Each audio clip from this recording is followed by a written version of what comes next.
And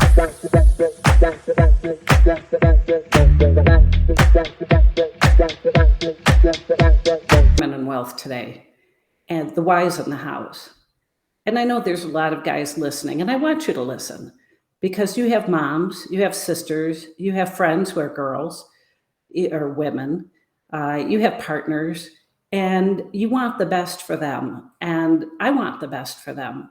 So we're going to go through some of the difficulties that women face in terms of money and investing.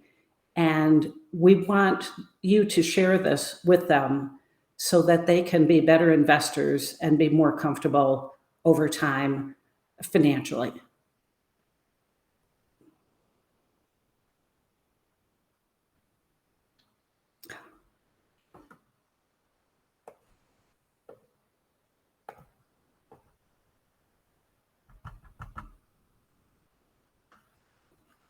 So let's cut to the chase. Here's the problem.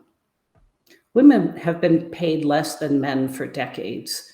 If you started working in 1975, the median wage gap was 37.4%.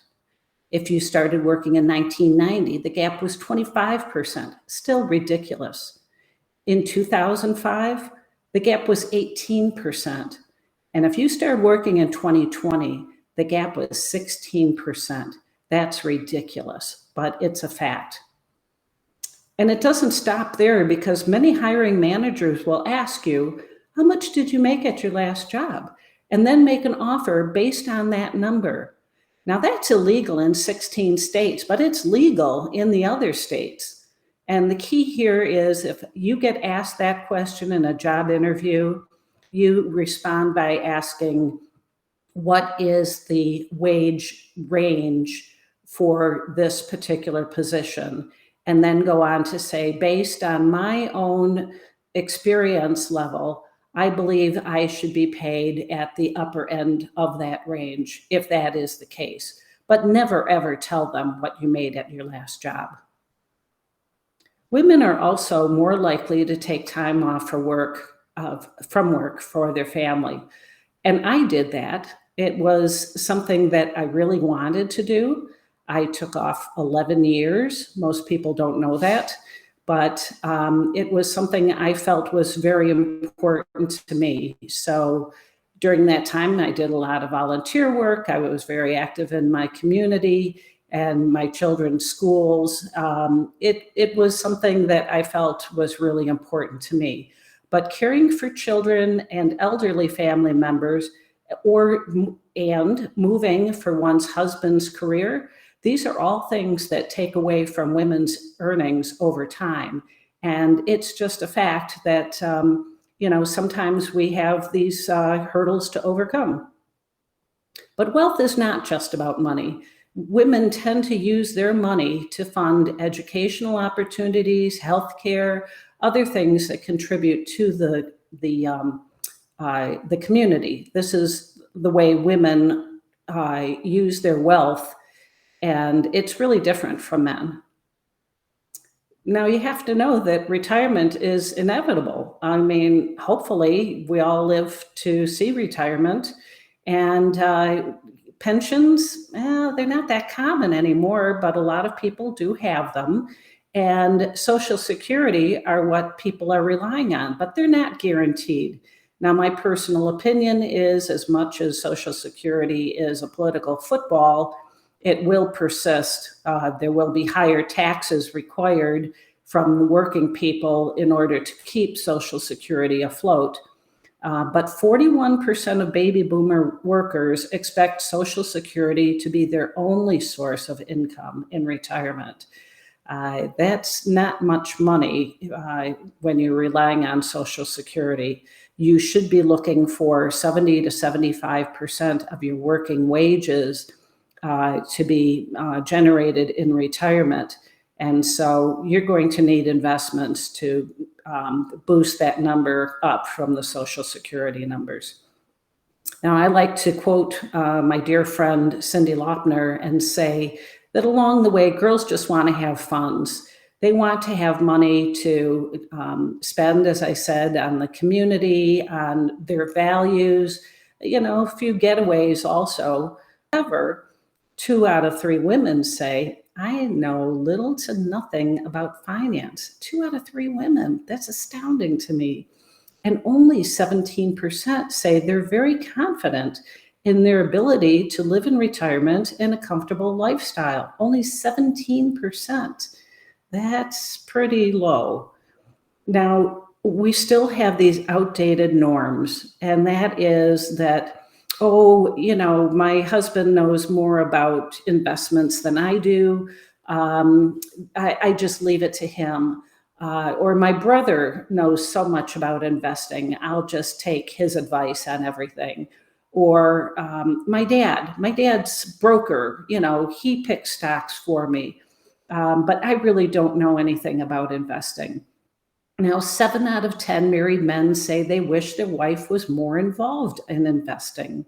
It's a lot of responsibility, and they would like to have someone help shoulder that responsibility with them. And among those men who take the lead, 9 out of 10 wish their wife was more involved. Now, more telling to me is this statistic. 98% of widows and divorcees say they wish they'd been more involved, that they really don't have a good handle on their finances once the guy is out of the picture. But here's the good news. 30% more married women are making financial and investment decisions versus just 5 years ago. So women are becoming more involved, and they're learning and helping with the family money. Now, here's a real negative piece of information, and that is the divorce impact. Now, 35% of divorces in 2021 were for those age 55 plus. So a lot of people think, oh, well, once you're in your 50s or so, you don't get divorced. Well, people do. 35% of all divorces were for people in that age group. And as a result, the standard of living declined for about 1 out of 5 men. But the standard of living declined for women at a rate of almost 50%,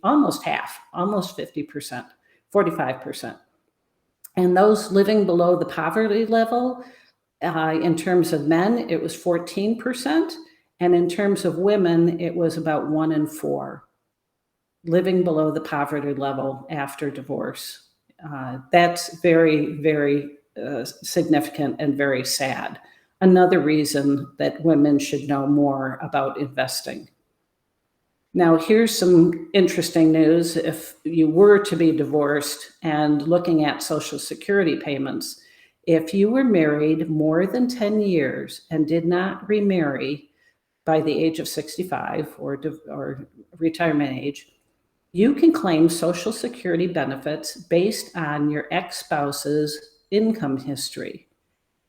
Now, you're not going to affect his Social Security, okay? This is just the rules of Social Security, that you can claim benefits based on your ex's income history. He won't care. It won't bother him. No issues there. It's just the way Social Security works. Now, if you weren't married more than 10 years, or you got remarried, gray divorce on average results in less than $14,000 per year in Social Security benefits. Can you live on less than $14,000 a year? Not many people can. Not comfortably, that's for sure. Not without getting another job. But increasingly, and this is the good news, women hold the power to change the world. They're getting better educated. There's more career options out there for them. They can take on increasing, and they are taking on increasing responsibilities. And that in that way, they have more control over their finances. So this is really, really good news. Increasingly, women hold the power to change the world. And currently, women control about 1/3 of the total US household financial assets. That's more than $10 trillion. And by 2030, that number is expected to climb to $30 trillion, triple.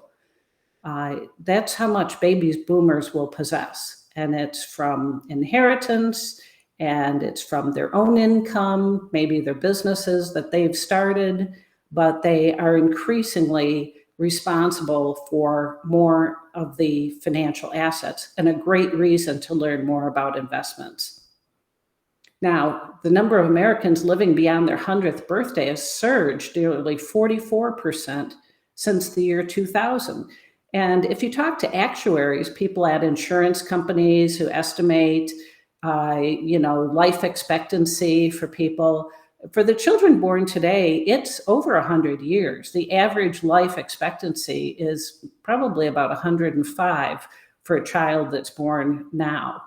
And we have over 97,000 in the US who have surpassed their 100th birthday. My dad is one of those. He's 103 years old.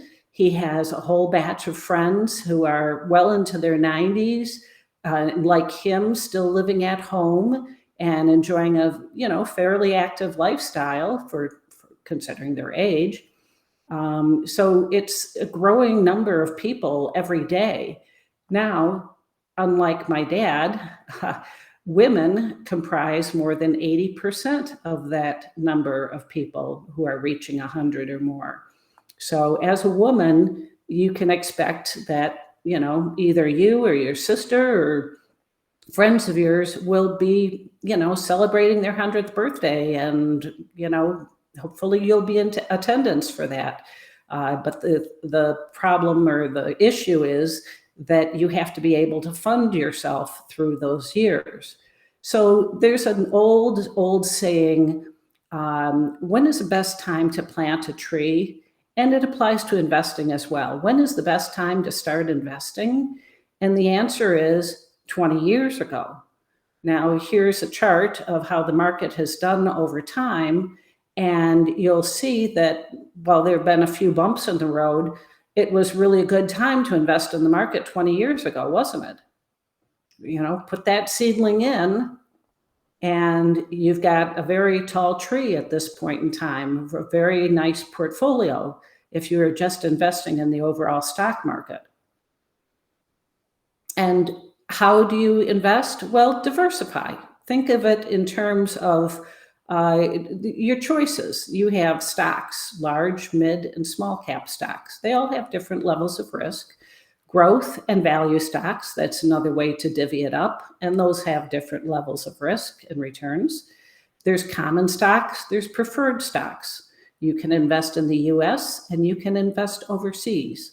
In terms of bonds, you have government-backed bonds. Those are usually considered the lower risk with the lower returns. There's investment quality corporate issues, and then there's high yield but low quality bonds. There's also overseas bonds in addition to the US bonds. And in terms of alternative asset classes, what we mean here is things like precious metals. You can invest in gold or silver, platinum or palladium. There's a buffered index, there's covered calls, and there's commodities. There's also other assets you could invest in that are not liquid, things like old cars, old wooden boats, wine collections, art collections, but these things are not liquid, meaning you can't buy or sell them on a daily basis. You have to make arrangements for such things, so they're called illiquid assets. Now, also 401ks are a start. And if we're talking to Gen Xers out there, you should know that 81% of you are participating in your employer's 401k plan. So you have to work for an employer that offers a 401k. And the positives of these are that you can take a little bit out of your paycheck every month or twice a month. You grow wealth over time by compounding. There's employer matching. Now, it could range anywhere from 1% to 10%, but generally the employers match your investment at a rate of between 3 and 6%. And your dollar cost averaging. So you're buying when the market is low, you're buying when the market is high. That's an advantage as opposed to getting involved in all the emotions of the markets.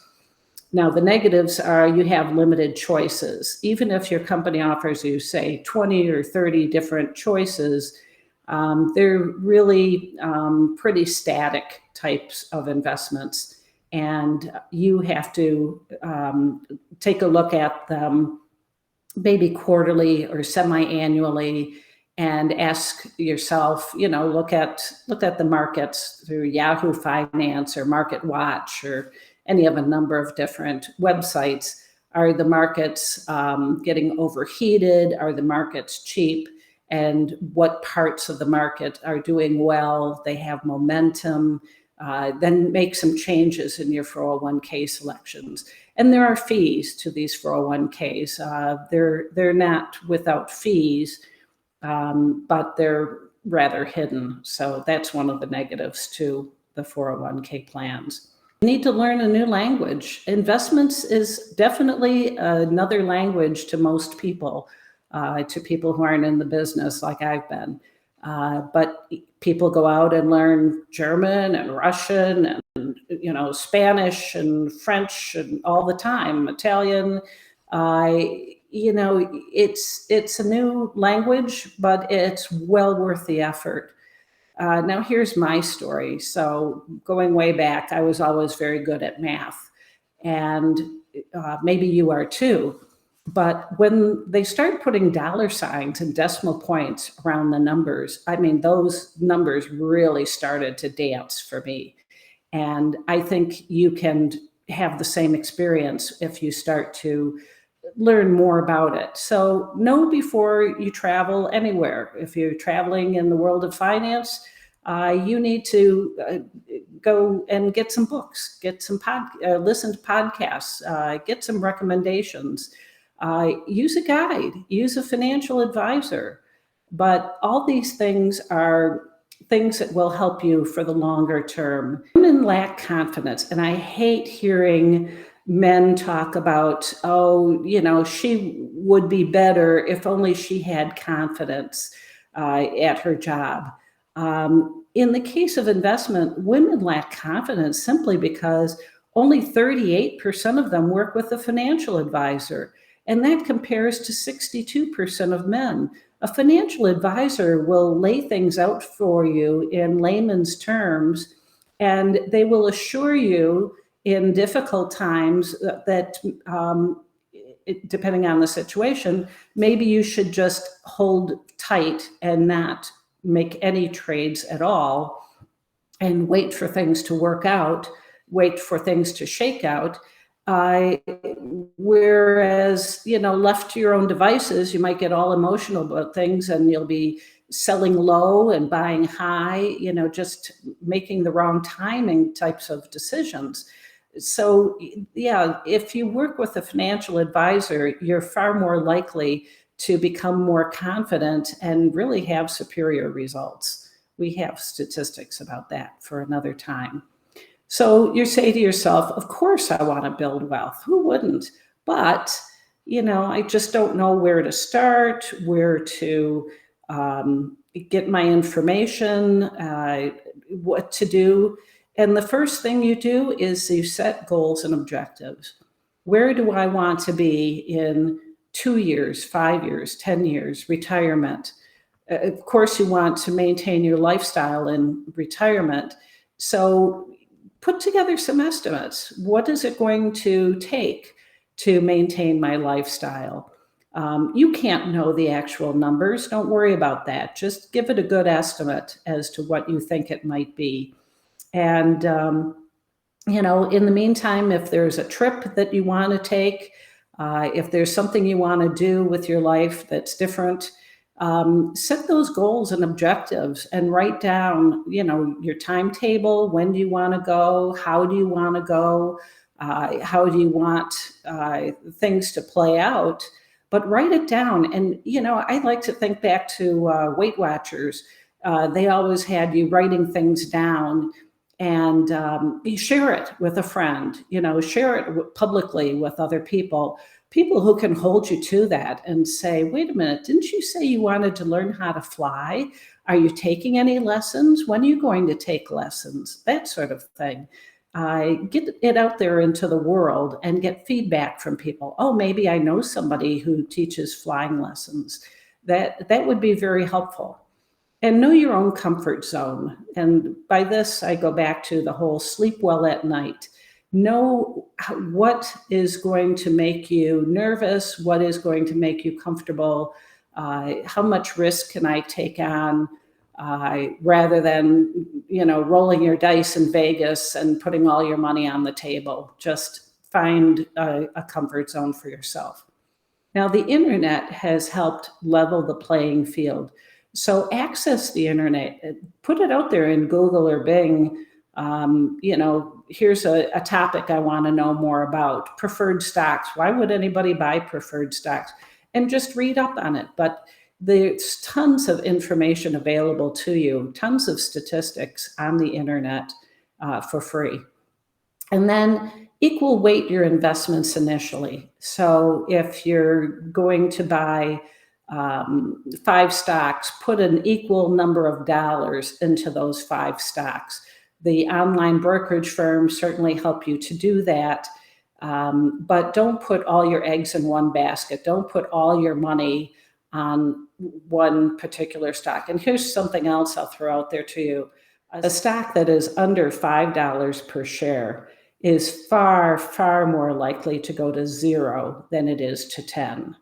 So I would stay away from those, what we call penny stocks or stocks under $5 per share. They're just way too high risk.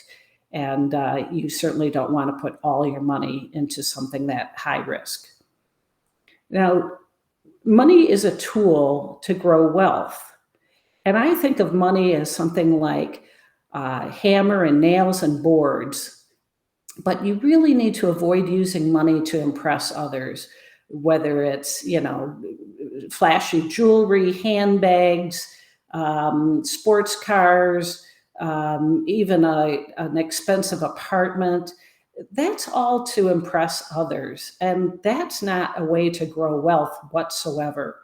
Also, don't take on added expenses. If you buy a horse, you have a high monthly expense to board them, to feed them, to have the vet out to see them. You're just taking on additional expenses when you could be going out and renting a horse for a few hours every week or every month. Also, if you're storing things, collectibles or furniture from your great-grandmother, that sort of stuff, that's an ongoing monthly fee. If you can't put it in your place or you can't put it in a friend's basement for free, forget about it. You're just adding to your expenses when you could be investing that money. When you make money, harvest your profits. There's a saying that says, the bulls make money, the bears make money, and the pigs get slaughtered. So that means the bulls, the people who think the market is going up, can make money. The bears, those who think the market is going down, can invest in certain structures to realize a profit when things go down. But the pigs, the ones who say, yeah, it reached my target price, but the stock I think is still going up. I don't know why it's going up. I just think it might go up and I want more money. Those are the ones who get slaughtered. Some news comes out of left field and the stock price goes down. There was no good reason for the stock to go up any further. So when you see the profits, when you've made the money that you were hoping to make, when you think the stock has all the good news priced into it, sell, harvest that profit, and rebalance periodically. Again, if you opened or started your investing with 5 stocks, one goes up a lot and another one goes down some, take the money of the profits from the one that did well and put it into the one that did not do well if the story hasn't changed, if you still believe that this is a good stock to invest in all 5, just stay with the 5, but rebalance. And sometimes that rebalancing means you had a certain amount allocated for bonds and a certain amount allocated for stocks. They have moved and you need to take your profits off of one asset class and rebalance it back to the other asset class. Here's what the guys really hate to learn. And again, guys, if you're listening, sorry, but the fact is, study after study has shown that women professional portfolio managers in general have better performance. And I think this can apply to a lot of women investors. Not all women, because we're all different, but the things that make the successful portfolio managers are these key skill groups, and that is listening. They listen to other people's opinion. They consider a lot of information. It may take longer to get all that information, but it's worthwhile to spend the time getting all the information.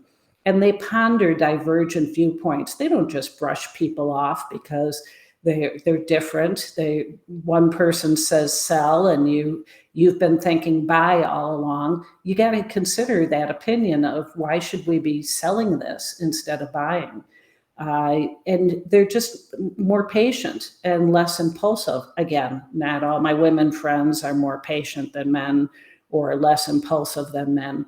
But for the most part, they have better performance as portfolio managers because they are patient and they're less likely to pull the trigger without getting more information. And women portfolio managers are not averse to risk. They're not hiding out in safe places all the time. They're considering where the risks are and how to balance that out and when it's worthwhile to take more risk. They just become more comfortable with it because they've gotten more information. Now, for everybody, I realize this is all a big task and it takes a lot of time and attention. It's not 24 hours a day. It's not 7 days a week, but it's something that you can build on over time. So with any big task, you ask yourself the question, how do you eat an elephant? And I know a lot of you have already answered, one bite at a time. So that's how we're going to approach this. So again, when do you start investing? Well, the best time was 20 years ago, but the second best time is today. Thank you for joining me.